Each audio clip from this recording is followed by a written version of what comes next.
اس سلسلہ اجتماعات کے اعتبار سے الوداعی تحفہ ہوگا. اب میں آغاز کر رہا ہوں. پہلی بات، اس سبب میں 3 باتیں مجھے کہنی ہیں. سب سے پہلی بات یہ کہ زندگی کی سب سے بڑی حقیقت موت ہے. ہم بھلائے رکھتے ہیں، اپنے ذہن سے اسے دور رکھتے ہیں، لیکن واقعہ یہ ہے کہ زندگی کی سب سے بڑی حقیقت موت ہے. خدا کے منکر پیدا ہوئے ہیں، لیکن موت کا انکار کرنے والا تو کوئی پیدا نہیں ہوا. اس لیے میں نے آیت آپ کو سنائی، کل نفس ذائقۃ الموت. ہر سی نفس کو موت کا مزہ چکھنا ہے، ہر جاندار کو موت کا مزہ چکھنا ہے. ثم الینا ترجعون، پھر ہماری طرف لوٹا دیے جاؤ. تو زندگی کی سب سے اہم حقیقت موت، اور موت کے بعد رجوع اللہ، آخرت. یہ سب سے بڑی حقیقت ہے. ایک حقیقت سب مانتے ہیں، سب جانتے ہیں، دوسری حقیقت کے اوپر پردہ پڑا ہوا ہے. میں نے اس اعتبار سے نوٹ کیا، یہ الفاظ قرآن میں 3 مرتبہ ہے. کل نفس ذائقۃ الموت، ہر جاندار کو موت کا مزہ چکھنا ہے. انبیاء اس سے مستثنا نہیں رہے، رسول اس سے مستثنا نہیں رہے، اولیاء اللہ مستثنا نہیں رہے.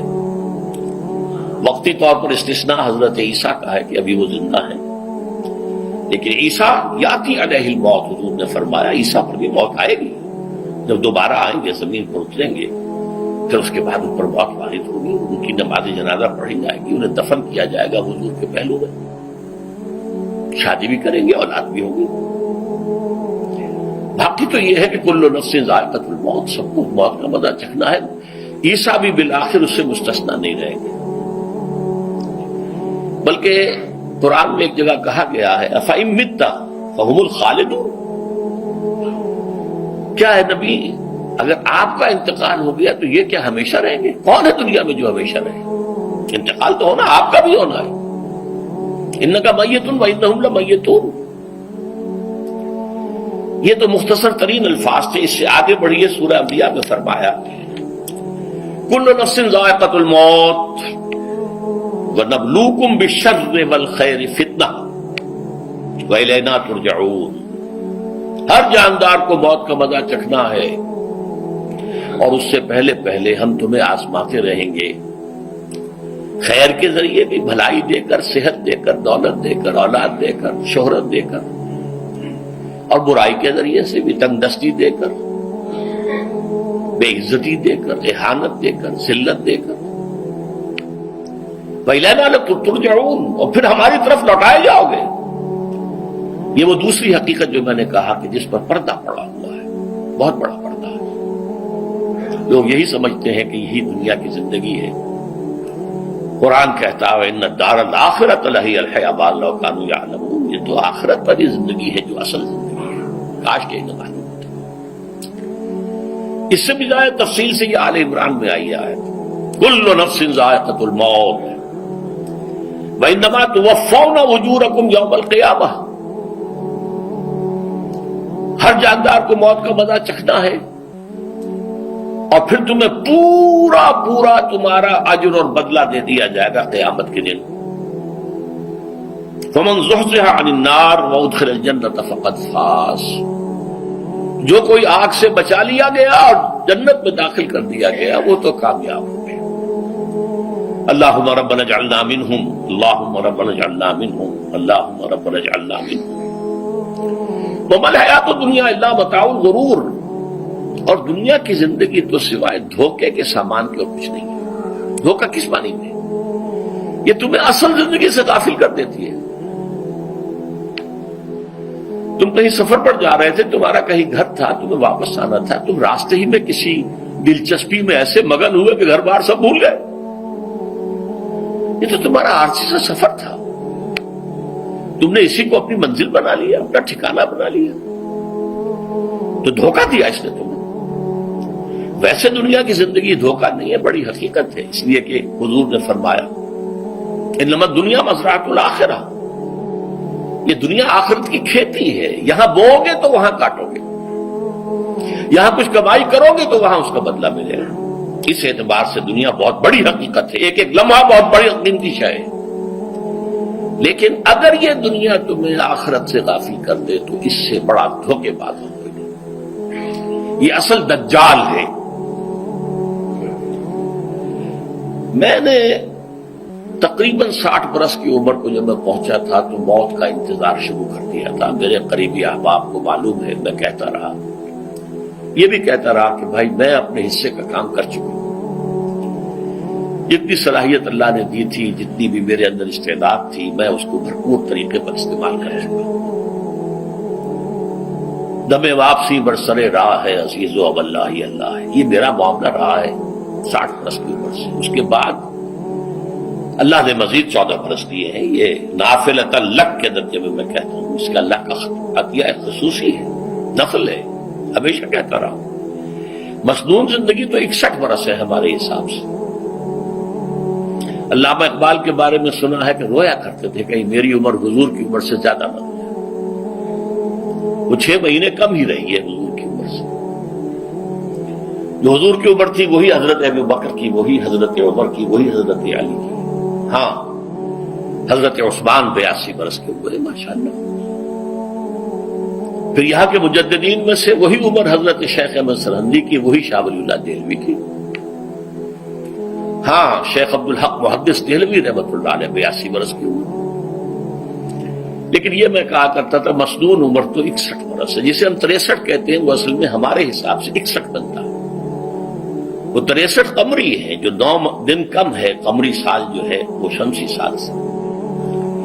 بہرحال میں اس وقت سے منتظر تھا، لیکن جو بھی وقت اللہ نے دیا ہے، اللہ کا شکر ہے، وہ مفید کاموں میں لگا ہے۔ ان میں خاص طور پر میں سمجھتا ہوں کہ اللہ کا مجھ پر سب سے بڑا احسان، اور مجھے پر نہیں، بہت بڑے پیمانے پر لوگوں پر جو احسان ہوا ہے، وہ میرا 1998 کا دورہ ترجمہ قرآن جو کراچی میں ہوا تھا۔ 1998 کے مارچ میں میرا بڑا آپریشن ہوا، دونوں گھٹنے تبدیل کیے گئے، لیکن 98 کے آخر میں، حالانکہ میں چل نہیں سکتا تھا، کراچی میں مسجد جو ہے اونچی ہے، دوسری منزل پر ہے، تو خاص ریمپ بنایا گیا جس کے ذریعے میں ویل چیئر پر مجھے لے جایا جاتا تھا۔ میں نے درس کیا۔ اس درس کی گزشتہ چند سالوں سے پوری دنیا میں جو گونج ہوئی ہے اللہ کے فضل و کرم سے، اللہ کا کوئی حکمت خداوندی اس کے ساتھ وابستہ ہے۔ اس میں میرے کسی کام کو دخل نہیں ہے، میری کسی کوشش کو دخل نہیں ہے۔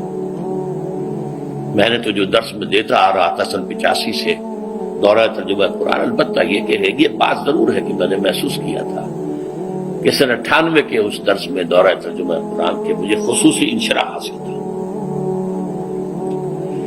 میری ساری گفتگو کا حاصل کیا ہے؟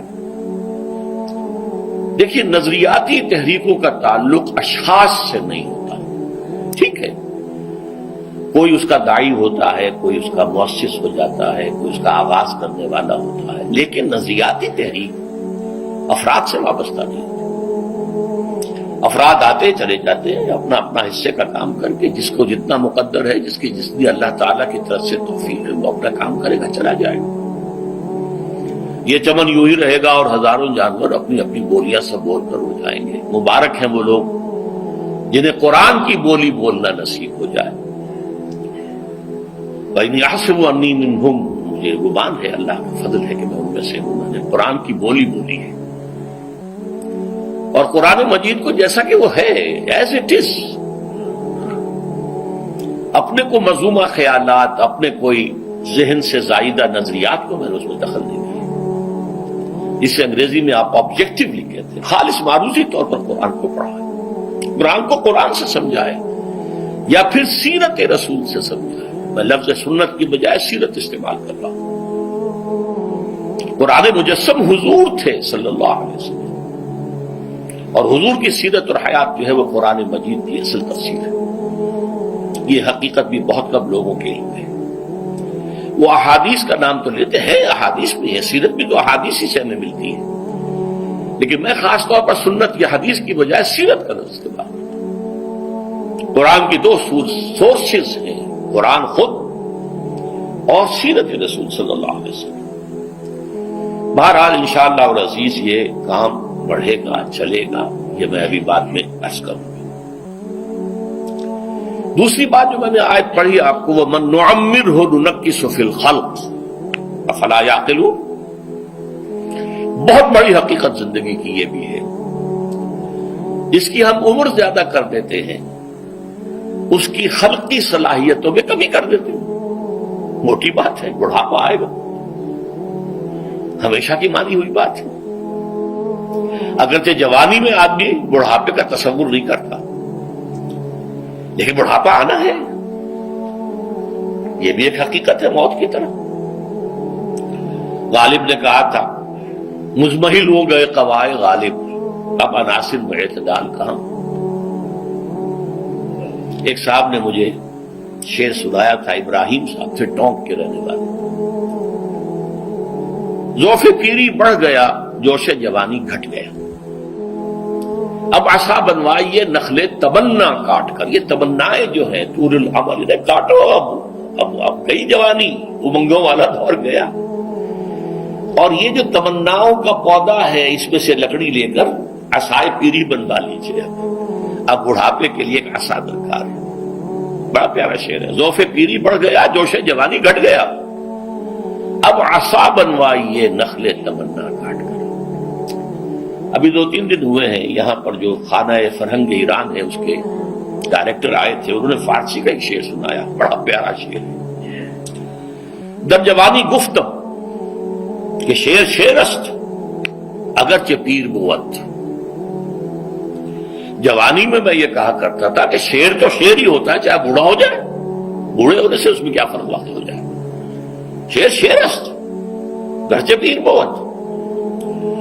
چوب پیری رسیدم، جب میں خود پیری اور بڑھاپے کو پہنچ گیا، دیدم تو مجھے یہ بات نظر آئی کہ پیر پیر است گرچہ شعر بود. بوڑھا بوڑھا ہی ہوتا ہے چاہے وہ شعر ہی کیوں نہ ہو. تو یہ بڑھاپا جو ہے یہ زندگی کی دوسری بڑی حقیقت ہے. اس کا ایک اثر تو سب کو معلوم ہے، قوائے غالب جو میں نے کہا، بڑھاپے کا عام نتیجہ جسمانی ضعف، سب جانتے ہیں. لیکن مجھ پر اور کچھ اور لوگوں پر بھی خاص طور پر اس کا جو ایک اثر ہوتا ہے، یہ مجھ پر ہوا ہے، وہ ہے یادداشت کی کمزوری. اور یہ میں کئی سال سے محسوس کر رہا ہوں. میری پرانی یادداشت بڑی مضبوط ہے، قوی ہے، اس میں کہیں کوئی کمی نہیں ہے. لیکن ریسنٹ پاس کی چیزیں جو ہے، پچھلے 5-6 سال کے واقعات مجھے یاد نہیں رہتے.